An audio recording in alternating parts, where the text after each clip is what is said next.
Caríssimos filhos, há 306 anos, nas águas do Paraíba, a Mãe de Deus quis dar a conhecer a sua benevolência para com o povo brasileiro, através da sua benignidade com os 3 pescadores que ali procuravam peixes, para que o barão que visitava a cidade de Guaratinguetá pudesse cumprir o preceito católico ainda vigente, por sinal de que nas sextas-feiras nós não comemos carne, mas comemos apenas peixe.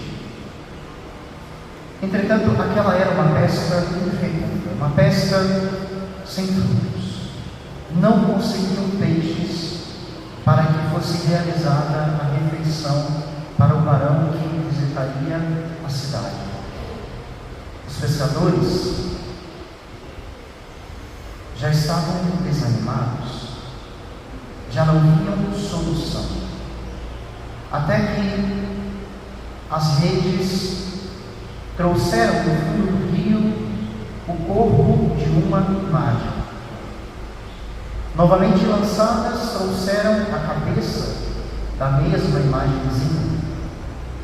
E pela terceira vez lançadas, eis o milagre. As redes cheias a ponto de se romper.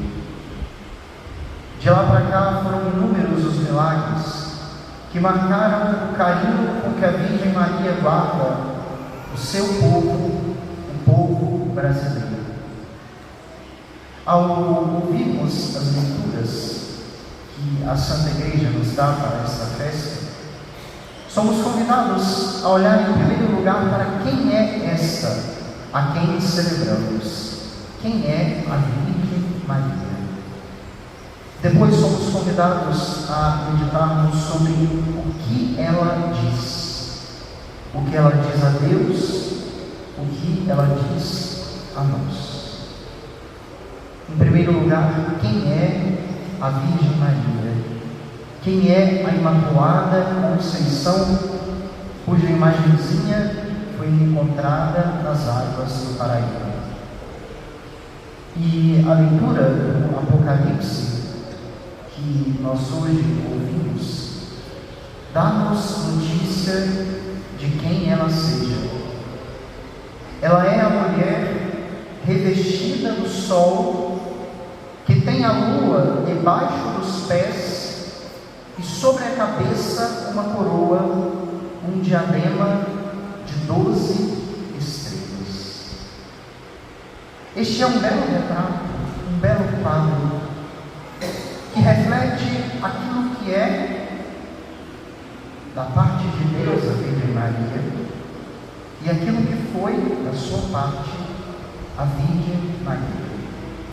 Em primeiro lugar, ela é a revestida do sol. O sol, na simbólica, nas Sagradas Escrituras, é uma figura daquilo que vem de fora. É uma figura daquilo que não depende de nós, mas que nos é dado a partir de fora. E a primeira coisa que se deve dizer em relação à Virgem Maria é que ela foi enriquecida a partir de fora. A sua grande glória, o seu grande esplendor, não vem dela mesma, mas vem do próprio Deus, muitas vezes representado pelo sol. A Virgem Maria é a concebida sem pecado. E isso significa que já desde o primeiro instante da sua existência, ela foi revestida pelo sol. Isto é, ela foi cumulada de todas as graças, ornada de todas as joias, enfeitada de todos os ornamentos da parte de Deus, não por mérito seu, mas por privilégio divino. Ainda sem ter mérito algum, Ela foi escolhida por Deus para ser ornada no sol. No ventre de Santana, no primeiro instante da sua concepção, ela é a cercada do sol. Ela é aquela que foi enriquecida de toda graça. Portanto, celebrarmos a Virgem Maria é celebrarmos em primeiríssimo lugar a grandeza do nosso Deus, que quis produzir para si criatura de tão grande beleza. A Igreja há séculos canta: toda pulcra és Maria, toda bela és Maria. Et macula originalis não és. Toda bela sois Maria, e em ti não há mancha de pecado original. Este mistério é exaltação da glória de Deus. É uma exaltação do sol. O sol é Deus. Mas ela não é simplesmente a revestida do sol. Ela é também aquela que calcou a lua. E aqui estamos falando do uso que a Virgem fez da sua liberdade, da correspondência que ela teve em relação à graça. Também Eva fora ornada do sol. Também Eva fora acumulada de beleza da parte de Deus. Também Eva recebera de Deus muitas graças, muitas benesses. E entretanto, ela fez mau uso da sua liberdade. Eva se subjugou ao caos, se fez escrava do pecado e de Satanás, se fez uma filha da lua. A lua é figura do caos. A lua é a mãe das marés, é a rainha da desordem, é um símbolo de tudo aquilo que é desordenado, instável, insujeito, insubordinado. Maria, porém, calca a lua. Com os seus pés, ela pisa a lua. E isso significa que, ornada do sol, ou seja, acumulada de toda a graça, ela, correspondendo à graça, não se sujeita ao pecado, mas antes sujeita a si o pecado. Esmaga a cabeça da antiga serpente e se faz senhora, rainha sobre o pecado. A Virgem calcando a lua é a Virgem assenhorando-se da situação de sua vida, por causa do seu perfeito cumprimento da vontade de Deus. Ela é senhora, porque Deus é o seu Senhor. Jamais o demônio foi senhor da Virgem Maria. Jamais ela esteve sujeita ao poder das trevas. E por isso ela calca a lua. A lua, mãe da instabilidade, está sujeita à Virgem Maria. Nela não há mancha de pecado. Nela não há vestígio algum de instabilidade, de caos, de desordem. Por fim, ela é a coroada de 12 estrelas. Isto é, ornada por Deus com o sol, coroada de todas as graças. Ela correspondeu a estas graças e por isso foi premiada por Deus com a glória, superior à glória de todos os querubins e serafins, superior à glória de todos os tronos, as dominações, as potestades, os arcanjos, os anjos. Criatura alguma, celeste ou terrestre, foi coroada por Deus com tamanho diadema. Inferior aos anjos quanto à natureza, ela é superior a eles quanto à graça e quanto à glória.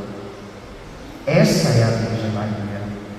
Se alguém nos perguntar quem é a vossa mãe, responderemos: é aquela que, ornada do sol, calcou a lua, e por isso foi coroada de 12 estrelas. É aquela que recebeu toda a graça e que correspondeu fielmente a esta graça e por isso foi premiada por Deus com a glória, incomparável à glória de qualquer outra criatura. Depois, a liturgia da palavra que ouvimos coloca diante de nós aquilo que diz a Virgem Maria. Ela é a Senhora do Silêncio. Nos Evangelhos, poucas são as suas palavras, e entretanto o seu silêncio é gritante. O que ela diz é muito. Ela diz muito a Deus, ela diz muito a nós. Na primeira leitura, aparece como figura da Virgem Maria a rainha Esther. Esther vê o seu povo prestes ao extermínio por causa da maldade de Mardoqueu, que odiava o povo de Israel. E então ela se veste com vestes de princesa. Ela se veste com as vestes que o próprio rei dera e aproxima-se corajosamente do rei para fazer uma súplica. Ela sabia que diante de si havia duas possibilidades: a morte, pela ousadia de aproximar-se do rei sem ser chamada, ou então o atendimento da súplica. E ela ousadamente se aproxima do rei. O rei, vendo-a vestida com as vestes reais, diz o seu sim, estende o seu cetro, como sinal de que quer recebê-la, de que quer ouvi-la. E então Esther diz ao rei: se encontrei, ó rei, graça diante dos teus olhos, concede-me o que te peço. O rei está disposto a entregá-la, ainda que seja metade do seu reino, mas só uma coisa ela pede: a minha vida e a vida do meu povo. Que bela figura da Virgem Maria! Tudo o que ela implora de Deus é isso: a vida dos seus filhos. É verdade, a vida para ela já está garantida, ela já está nos céus, assunta em corpo e alma. Mas nos céus, ela intercede diuturnamente por nós, implora constantemente por nós, os pobres pecadores, a fim de que Deus tenha misericórdia de nós. Também no Evangelho ela aparece como intercessora. Ela diz ao filho: eles não têm mais filho, falta-lhes a alegria. A primeira palavra da Virgem Maria é, portanto, uma palavra dirigida ao próprio Deus, uma palavra de súplica e de intercessão. Mas depois de dirigir-se a Deus, a Virgem Maria dirige-se também aos homens e diz uma palavra de exortação à obediência. Depois de voltar-se ao Filho, ela volta-se aos serventes e diz apenas: fazei tudo o que Ele vos disser. Ela reconhece que a vontade de Deus é benévola e que, entretanto, a benignidade de Deus espera também a nossa correspondência. E é por isso que nos manda fazer o que Ele mandar. E os serventes, obedecendo a Virgem, obedecem o Cristo e fazem o que Cristo manda. E eis que se dá o milagre. O milagre é este, da água mudada em vinho. E este milagre é uma figura daquilo que deve acontecer nas nossas vidas, se formos obedientes a Maria Santíssima e por meio dela obedientes a Cristo. O que Cristo manda é que enchamos de água as nossas talhas vazias, isto é, que façamos o que está ao nosso alcance, que façamos aquilo que podemos, porque então Ele fará aquilo que nós não podemos. O que nós podemos é muito pouco. O que nos falta é vinho e o que nós temos é água. O que nos falta é santidade e o que nós temos é um pequeno esforço que podemos fazer e que está muito longe de ser a santidade que Deus espera de nós e que nos pode fazer felizes. Mas se formos capazes de apresentar ao Cristo a água do nosso esforço, então Ele transformará no vinho da santidade. Quando o arquitriclino, aqui chamado mestre de Sala, bebeu daquela água mudada em vinho, ele chamou o noivo e disse uma palavra de espanto: ninguém guarda o vinho melhor para o final. Todos servem primeiro o vinho melhor e depois dão o vinho menos bom, quando os convidados já estão embriagados. Tu, porém, guardaste para o final o melhor vinho. O que o arquitriclino não sabia é que aquele vinho não era do noivo daquelas núpcias, mas do verdadeiro noivo das núpcias eternas. O noivo da igreja, o esposo das nossas almas. Que nossas almas sejam almas responsais, que saibam oferecer a Deus o pouco que temos, as nossas talhas imperfeitas, cheias de água, cheias do nada que temos.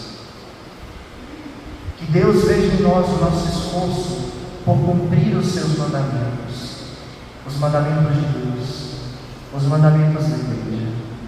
Que Deus veja em nós o nosso esforço para rezarmos, mesmo sacudidos pelas distrações, mesmo abalados pelas tentações. É a nossa água, é o que nós temos. Mas Deus espera de nós a nossa água, porque Ele pode transformar a água em vinho. Ele pode transformar a nossa fraqueza em força. Ele pode transformar o nosso nada em tudo. Ele pode transformar a nossa vida de pecado numa vida de santidade, se nós nos aproximarmos com confiança do trono da misericórdia. Isto é o que a Virgem nos manda: fazer o que Cristo nos disser. Por fim, a Virgem tem uma palavra toda especial hoje dirigida ao Brasil. Não à toa, ela quis aparecer em terras brasileiras. Na oração coleta desta missa, na oração que o Padre cantou antes da liturgia da palavra, o que nós pedimos a Deus foi isso. E aquilo que nós pedimos deve ser ao mesmo tempo aquilo que nós estamos dispostos a receber.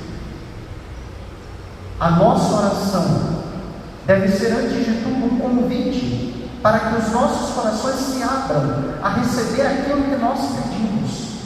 E o que foi que nós pedimos?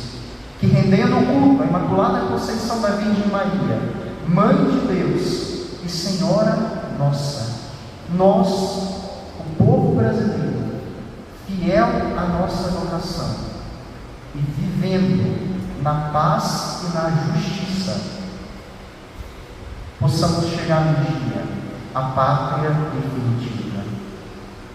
A primeira coisa a que nós devemos nos dispor é sermos fiéis à nossa vocação. Nós não nascemos do nada, nós não somos uma nação qualquer, nós somos filhos do grande Portugal, nós somos filhos de um esforço para espalhar o Evangelho por todo o mundo. Quando aqueles homens corajosos resolveram atravessar o Atlântico para levar a fé católica até os confins da terra, ali nascia a nação brasileira. Ali eram fundadas as bases da terra de Santa Cruz.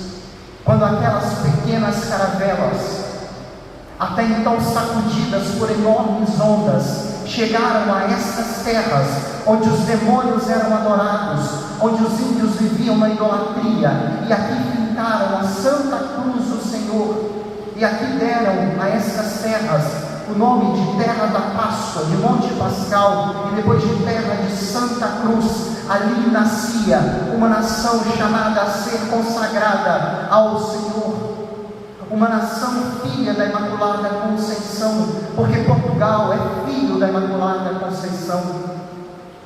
Os reis de Portugal raramente usaram as suas coroas, porque desde sempre entenderam que a coroa portuguesa pertencia à Mãe de Deus, à Mãe de Deus. Coroados, os reis de Portugal e depois os reis do Brasil raramente usavam coroas, porque entendiam que a rainha do Brasil é a Imaculada Conceição. Depois, os santos padres fizeram consagrar a nossa pátria à Imaculada Conceição da Virgem Maria, e em particular a Imaculada Conceição Aparecida das Águas. O Brasil tem uma vocação sagrada. Nós não somos uma nação qualquer, somos uma nação da Mãe de Deus, uma nação consagrada à Imaculada Conceição, e ninguém poderá arrancar da nossa pátria a nossa vocação, a vocação de sermos filhos da Imaculada Conceição. Mas para isso é preciso que vivamos na paz e na justiça, uma paz que não é pacifismo, uma paz que não consiste em levantar bandeiras brancas diante do mal. Não, a paz que vem do alto significa fazer guerra contra o mal. Isto é ou não é terra de Santa Cruz? Isto é ou não é terra da Imaculada Conceição? Isto não é terra do aborto? Isto não é terra da ideologia de gênero? Isto não pode ser terra do comunismo? Isto é terra da Mãe de Deus, e o povo brasileiro precisa ressurgir das trevas nas quais nós estamos. Se o próprio Portugal está entregue às trevas, se o povo português está entregue à maldade e já não consegue ressurgir das cinzas, então que o povo brasileiro ressurja das trevas. E o povo brasileiro está ressurgindo, com padres ou sem padres, com clero ou sem clero. O povo brasileiro está aprendendo de novo o que significa ser católico, e ninguém freará o povo brasileiro. Ainda que maus pastores queiram frear o povo brasileiro, aqui a igreja ressuscitará, porque esta é terra de Santa Cruz. Queiram ou não, ajudem ou não, o povo brasileiro ressurgirá. Aqui ressurgirá a fé, aqui ressurgirá o culto da Virgem Maria, aqui ressurgirá a devoção a Santa Cruz. E mesmo que os responsáveis pelo povo não colaborem, o povo será firme. O povo será firme. Quando os pastores não assumem a sua função, as ovelhas sabem se pastorear. Deus é pastor do nosso povo. Deus é pastor. E portanto, o povo brasileiro, se for fiel à sua vocação, se for devoto da Mãe Aparecida, dará a toda a igreja um exemplo de ressurreição do meio das cinzas. Do meio das cinzas. Se nas últimas décadas a igreja no Brasil enfrentou um triste inverno, ao qual muitos insistem em chamar de primavera, mas que não é primavera coisa nenhuma, por outro lado, hoje sim, a igreja no Brasil vai experimentando uma primavera que nasce do meio do laicato, do meio dos leigos.